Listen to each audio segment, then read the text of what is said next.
Hey, what's going on, guys? Welcome to another Final Fantasy Brave Exvius video, my first video of 2013, and we're actually gonna go. We're going back to 2012 because we're gonna be looking at the best units of 2022, and this is my opinion. Of course, you can disagree with that in the comment section down below. So let's get some housekeeping out of the way. This is a New Vision base list, so certain units will not be on this list, including Golbez. So Golbez is not going to be on this list because it's not for any New Vision Awakenings. There aren't very many to talk about, so I didn't really want to put them in here. I wanted to make this solely for New Vision Awakenings.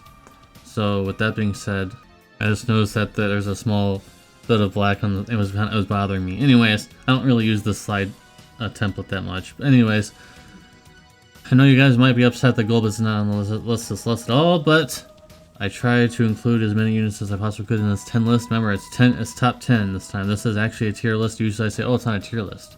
This is actually a tier list of the top 10 best units, and there actually is a surprise in intertwining here because they're not all global units. So, with that being said, let us get into it. As the first unit, we'll reveal best unit of 2022 top 10 list. Number 10 is 2B New Vision. She just came out recently, but she's making the top 10. And keep in mind, guys, though, you have to expand your mind a little bit and not think of the here and now in terms of the units we'll be talking about. We'll be talking about over the whole year, so you have to keep that in mind as well. So, 2B, flexible chainer with a strong amp. Of course, she has multiple imbues, and she has very strong killers for herself and things like that. Very good. Her Brave Shift form is just as strong as her base form in many aspects. So, just a very strong damage dealer. So, number 10 is going to be 2B. I don't really want to go too much more into her because she's not pullable right now, so there's not much else to say other than she's really, really good. And here's a surprise. Number 9 is going to be Berserker RIKKU. This is not a global original unit. This is a JP unit that got ported over. She got buffed, but her buff didn't mean anything compared to what global can do, because on JP there is nothing that can give you cover. There are no units that give cover. So on global, when that happened, it was a complete surprise to pretty much everybody that she's going to pump out this much damage. In terms of that, I'm really happy that at least there is one good RIKKU in the game, right? I'm kidding. The upgrades for the other RIKKU has made her really good. But anyways, very nice, unforeseeable cheese damage on global, like I mentioned, because it wasn't possible on GP at all. So very good. Number 9 is RIKKU. Let's go into number 8. Now after number 9, it was starting to become really hard. But I managed to squeeze them all out, guys. I managed to do it. So number 8 is going to be REBERTA IGNITOS. Remember, guys, this is all my opinion. If you disagree with anything down below, let me know in the comment section. I'm ready to hear it. I'm ready for it. Anyways, she's here. She's very flexible with anything you want to do. She can be a jumper. She can be a support. She has weapon in peril, a spear in peril that's useful every now and then. A very good support kit. And just the gold standard of what a support chainer should look like. Many killers, morale fill, the jumping kit, which can see used every now and then, LB fill, and of course her magic breath and all that kind of good stuff too. So just overall a very good unit. So that is number 8. Let's go to number 7. Now some of you might really hate me in the comment section down below for this placement, but yeah, Esther's getting number 7. She's very good, of course. She's in the top 10, of course. There are a lot of other global units that were not even included in this list, guys. And I made sure to keep go up to Ayaka as well. So some of these units aren't even on this list, guys. So throughout the year, she was a top tier damage dealer, and of course her field, while very useful, it sometimes was actually very hair pulling and very annoying because you basically had to use her first to get the field out and make sure that there were no other fields in the way, because they kind of, overwrit and everything. So other than that, she was always very good. So if you ever see her in a pull and you're a new player, you have a big smile on your face because you got yourself a pretty good unit. And even if she was falling off, she was still being used because of her flexibility with just being a really strong chainer, non-elemental. Her Brave Shift form can be used every now and then for cheese and needing to cover, because if you don't have anyone who, if you're not going to bring anyone who can do physical cover, she can do it. While on certain turns she can shift and do damage. So that was always a very nice thing in Clash of Wills. So number 7 is Stormseeker ESTHER. Let's go to number 6. Number 6 is Tidebringer KAITO. The hands down, I can't think of anyone who's a better breaker than this guy. The best breaker on global, hands down, of 2022.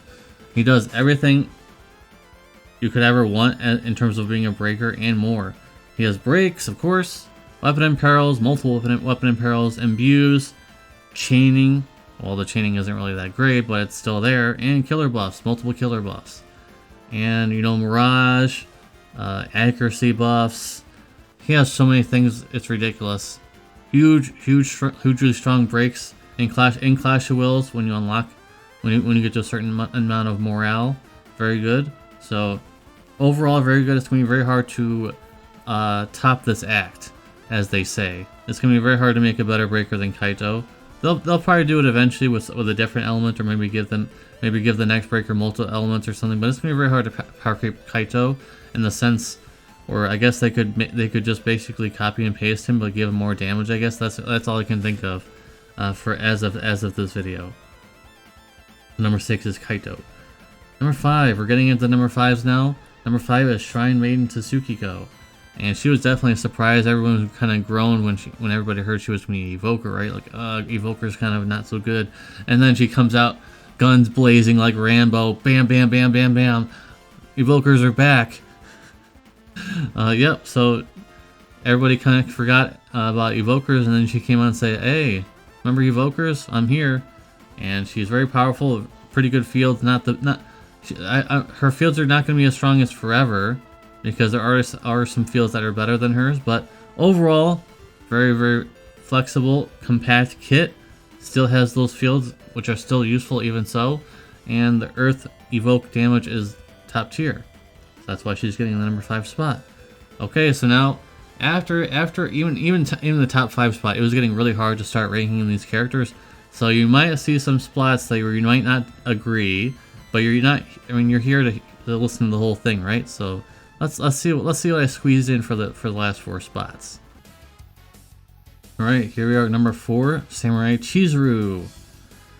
Like I said, guys, it's got really hard to squeeze the top 5 in here. Flexible in and out of Clash of Wills. Incredible damage output with multiple killers. Really nice killers with, for many situations, so you could bring her to a lot of situations. And still has a very nice side support kit that I still use all the time, including for myself, of course.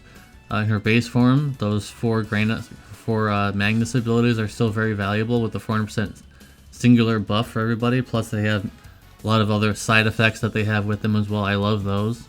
Honestly, in my opinion, even more than the damage, that's like my favorite part of her is her base form. Those 4 Magnuses at the bottom there, I love those. So that's one of the main reasons why I even bring her along, because she has so much flexibility about her. So that is number 4, CHIZURU. If you pull her at any point, even now, you're gonna love it because she's still using in rank 1 Clash of Wills clears easily. And I don't see that ever changing anytime soon unless they make someone better. But I don't know. I don't know anytime soon. So number 3, Beach Blaster Olive. Despite being an SLB, and I know most people don't like those, she has several ways to output damage, and they actually gave her a bit of HP here and there. So even though she can't shift over to like be safe or have like a more tanky form, they were able to at least do something where she could be in Clash of Wills and be fine. And she has multiple ways of doing damage. She can be a finisher or chainer. So Beach Blaster Olive is definitely worth the number 3 spot. You might put CHIZURU in the number 3 spot, but I put Olive in my spot. So, anyways, onwards to number 2, Divine Beast CHOW. Now this might be super controversial, but calm your fingers. Let me speak first.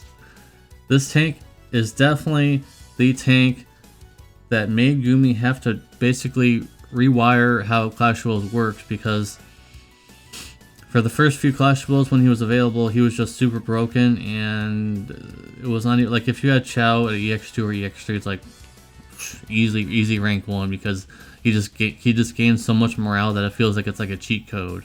Seriously, even nowadays, it feels like he's just way above where they like designed the character pretty much.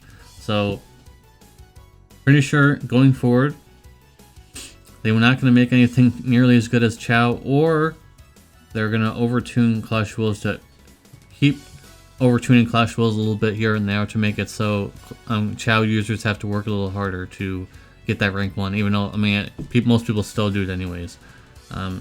CHOW is just super good. Of course, his Brave Shift form is kind of, I mean, I know a lot of people cope about, oh, he can be, you know, a chainer and stuff, but like, come on. You're not using his Brave Shift form. Come on. His base form is where it's at, guys, so if you're new to the game and you have CHOW for some reason, or like maybe you're one of those people who quit for like a year, but you pulled CHOW in the beginning, you're wondering if he's still good. He's still good. Alright, are you ready for the number 1? I hope you guys are ready for the number 1. Some of you, it may be obvious because I've said this throughout the months now, or you know, I place this certain individual. I hope you guys are ready for this. I don't think this is going to be that controversial. I think most people will agree with this. I don't know. Alright, here we are. Number 1, Paladin SYLVIE. Could it be anyone else? I don't think anyone else deserves the number 1 spot besides maybe arguably CHOW. Because CHOW in himself was super broken and changed the game completely. But someone I just feel like deserves the number 1 spot overall is SYLVIE. Because like, well, Esther was very good, and of course she's a top tier damage dealer and everything. Top tier damage dealers come and go all the time, and someone like SYLVIE doesn't come every now and then. She really, someone like of her strength does not come too often. So I don't know if we're gonna be seeing too many of these SYLVIEs here. So if you need something with support, she probably has it. If you need elemental resist, she has it. If you need stat buff, she has it. If you need status break resistances and elemental status infliction resistances and things like that, she has it. Do you need morale fill? She has it. Do you need LB fill? She has it. Do you need stat buffs? She has it. Do you need killers? She has it. For the most part, she has imbues. She has strong amps. She was the groundbreaker in terms of AoE 100% amps, which are still used today. So if you're a new player and you pull SYLVIE, you are gonna do like a tap dance because you just won the jackpot. Seriously, that's why she's the number 1 spot. I honestly feel like no one else deserves the number 1 spot. Arguably maybe CHOW, but still I feel like this is the number 1 for me.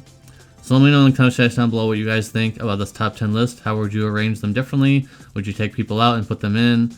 Once again, I apologize for Golbez not being on here. I know I'm going to get some flack for that, but he's a Neo Vision Awakening, and we're talking about Neo Vision bases here for you guys. So, thank you guys very much for watching. Appreciate you. Happy New Year, and hopefully 2023 will continue to blossom here on the channel and just in general in my community. I love you guys. See you in the next video, and a peace.